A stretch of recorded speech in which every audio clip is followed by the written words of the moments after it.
Hey all, Cam here. I wanted to make a video about the Season of Discovery runes from Phase 1 and which ones are some of my favorites. There is going to be somewhat of an order to this, but it's not, obviously, it's just opinion, so really it's whatever I enjoy personally. And I will tell you off the bat that passives are fun. I know a lot of people don't enjoy passives, but when they give you big boofs, I tend to enjoy them. But anyway, let's go ahead and get into this list of what I think are some of the best runes. So first off, I want to talk about Just a Flesh Wound. This is the rogue rune that essentially allows them to tank. They take 20% reduced damage from physical while they have Blade Dance up, which is what I'll kind of lump into this rune. It's kind of technically two runes, but we'll just call it the rogue tank package. It also gives you a taunt as well and increases your threat. Now, I don't necessarily think that this is great for tanking, at least in phase one. You don't really need a rogue tank. You can. I'm sure they're totally viable, although I haven't really seen many tanking because they're just DPSing and it's more fun. But what this rune allows rogues to do is it allows them to have a much better time with solo content as far as I've used it personally in stockades and doing chest runs, but really any higher, more difficult content, you can really be able to do, which I don't think you would be able to do, or at least not easily into the same scale as without this rune. So I personally think this rune is awesome, and it allows rogues to do more things in the open world, which is why it gets spot number 10. For number 9, it's a passive as well as another tanking rune, Way of the Earth. Honestly, I think this one could be up higher, but it's not very exciting because it is a passive. Well, basically what it does is increases your threat by 50%, which is massive because Rockbiter already gives you a ton of threat as a shaman, as well as Urshak is like the original threat machine. Uh, so this also gives you 30% increased health on top of that, as well as 10% reduced damage and reduced crit chance. So this rune turns you into an absolute unit. I recently leveled the shaman, which was my last class to 25 with my friend on Sod Core specifically. And before Season of Discovery, you could tell when Rockbiter had fallen off, right? Because it's only a 5 minute cast. You see it fall off, or you feel it fall off because you start doing less damage. In Season of Discovery, when that falls off, you are hitting like a wet noodle and you're getting hit like a wet noodle. Uh, so this is just a really awesome, useful rune, really powerful. You feel like an absolute unit using this, especially when you have a good shield along with shield mastery.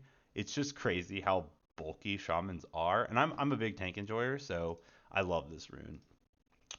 For number 8, we've got Rune of Metamorphosis. I was almost gonna leave this as a honorable mention because I personally have not enjoyed Warlock tanking that much. It's just like Searing Pain spam with the occasional Incinerate, or at least that's what I've been doing, and it's been fine. But it's probably my least played class. But the rune itself and the process to get it, while difficult, is pretty interesting. Uh, this rune in world PvP and open world is crazy. I mean, you are so tanky, and the amount of sustain you have. Each life tap gives you back 20% mana. This is, if you haven't tried it, this is a rune that you should just use and play with. It's just fun. Instant cast Searing Pain, like it's not that great of an ability, but who doesn't love to cast on the go? So highly recommend this, just purely for the sake of running around as just a giant demon. It's awesome. Next, we've got Wild Strikes. I don't know if you could make a list without putting this on here. Wind Fury for Alliance obviously is huge, and I guess in phase one it's Wind Fury for both factions. This is just so much fun. My main is a Feral Druid, but really, you have your most fun on this when you're not on the Feral Druid, right? If you're playing a Warrior, if you're playing a Rogue, this is where this rune really becomes a ton of fun. And it's it tells you how broken this ability is when the Warriors specifically, their best, I believe it's their best DPS build, is literally just spamming Hamstring in attempts to get as many Wind Fury procs as humanly possible. So why would you not want to be the person that brings that level of strength to a raid? Yeah, I love this rune. I mean, come on, it's Wind Fury. How can you not love it? Then we've got Beast Mastery. It's been nerfed multiple times at this point. I don't know what it originally had, but it definitely was 30% and 80% focus regeneration on the last iteration of it. And I mean, just the amount of things, and I'm sorry about the focus, the amount of thing I get excited, right? The amount of things that this allows you to do and allows your pet to tank is stratospheric. It basically turns your pet into a warrior or a paladin, sometimes even tankier than a paladin or a warrior. And so this is just a really cool rune, and I know a lot of people have been complaining that they don't want all of Hunter's strength to be baked into their pet, and I understand that, and I respect that. But at the same time, playing a class that's got a built-in tank, and not like, oh, it's a built-in tank. I'm talking about this is actually a tank, and actually potentially stronger than a tank. I'm almost positive you could have a hunter just tank BFD with their pet. But anyway, with that kind of power level, just comes fun. Uh, there's really not much more to it than that. The amount of things you can pull off with this, it's just a great time. Now we're starting to get to some of the more actives and I think more exciting runes that I like that aren't just passives or tank runes that were completely changing of the class, which is why some of the previous ones were what they were. So next up is Penance. Penance is extremely overpowered. Similar to Beast Mastery that we just talked about, it also got nerfed. I think it was nerfed about 20%. Still very good. The reason this rune is up here is not necessarily because it's the most exciting rune out there, but it's more that when you're specifically, I'm talking about raiding here, but when you're raiding on a priest, it's almost like every single decision tree that determines what your next action is starts with is penance off cooldown, which some people might complain about, but if you think about it, it's kind of like if you were a rogue keeping up slice and dice, right? Like you're always watching that bar, maintaining that, and then re-upping it, or in this case, using the cooldown of penance as soon as it's up. So it's kind of like how are you filling the void in between each penance? Because penance is like your power move, and it looks cool. I mean, who doesn't want to just like blast three holy balls at people? I mean, it's awesome. So that's why penance makes it up here.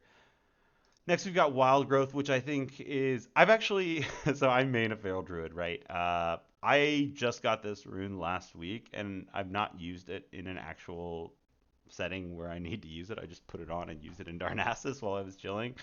But I've seen people use this rune, and it's not just this rune that is good, although to be fair, this rune is fantastic. It's because you can also tack this on with Fury of the Storm Rage, which is a chest rune that gives you free wraths. So your Resto Druids can now sit there and spam Wrath, do a bit of DPS, and then layer this on top of each group. And the reason on top of this why it's so good is that at least early on, pre-penance nerf, priests were like your go-to healers. Everyone just wanted a priest. That has since kind of changed, but priests are mostly single target healers. And so this wild growth rune really gives you access, if you bring two healers to BFD, to that AoE healing. So it fits and it's like super well fit within the meta itself, and it's a powerful ability, and you get to DPS while healing. So that's kind of why this fits a fun build for me because it's a damaging healing build that's going to have a lot of utility and strength. So that's why Wild Growth is on there for me, even though I personally haven't used it a lot. If I could heal in a raid on my druid, then I'm sure I would be using this and having a lot of fun. Now, the next two are actually, I'm going to swap this. Let's go ahead and do number three here, which is Single Minded Fury. This one's fantastic. Again, this is a passive, but we're talking about 10% movement speed and damage here. So, I, who doesn't love movement speed? But also, this particularly stacks with the boon of Black Fathom, and I'm sure it works with the physical damage, but I'm mostly talking about the movement speed. this will make you run at 132%, right? Because you'll be going at 20% extra from the boon. So if you increase that 120% by 10%, that gives you 12 more percent, so 132% total. So you're just absolutely flying, uh, quicker than like a spec feral druid in feline swiftness, and it increases your damage. And I believe one-handed warrior is best DPS anyway. So this rune is just great. You're just flying around, you're just destroying things. Why can't everyone get a rune like this? I don't know. I would love free 10% movement speed all the time. But yeah, great rune. Really basic, but for me personally, going quick and doing big dam is fun. So let's put it on the list, right? The last two I'm gonna kind of combine into one, which you'll obviously see why. I'm talking about regenerate. Sorry, what is it? Regeneration and living flame for mages. This completely changes how the class works. Now, mages obviously were huge AOE monsters in Classic, always have been. That's like what they're known for. So this took that to a whole nother level by allowing them to, instead of using like Frost Nova and like kiting and zoning, you can literally just face pull right into a dungeon, a group of mobs, whatever. And with this regeneration buff and your living flame doing arcane damage, you essentially, depending on like the size of the pull and the quantity versus like strength of the mobs, you essentially can become invincible for that 20-second window where living flame is available. And it's just a lot of fun. It's great for soloing dungeons. I did a lot of Deadmine soloing. I'm not geared enough to solo stocks. I'm not sure if it's possible, but I've definitely tried and failed. But this rune is just so much fun, and I don't know how many people have tried the mage healing spec, but my completely ungeared mage, which was the second to last, I got to 25. Uh, it's so much fun to heal BFD on that guy. The mana can be a little tight, but the spec itself is just very entertaining, and you're doing damage while you're healing. And I was surprised how much healing you're actually getting out of those arcane blasts. And when I initially looked at this, I had thought that the healing from your arcane damage would be split amongst the targets that have your, temporal beacon regeneration buff.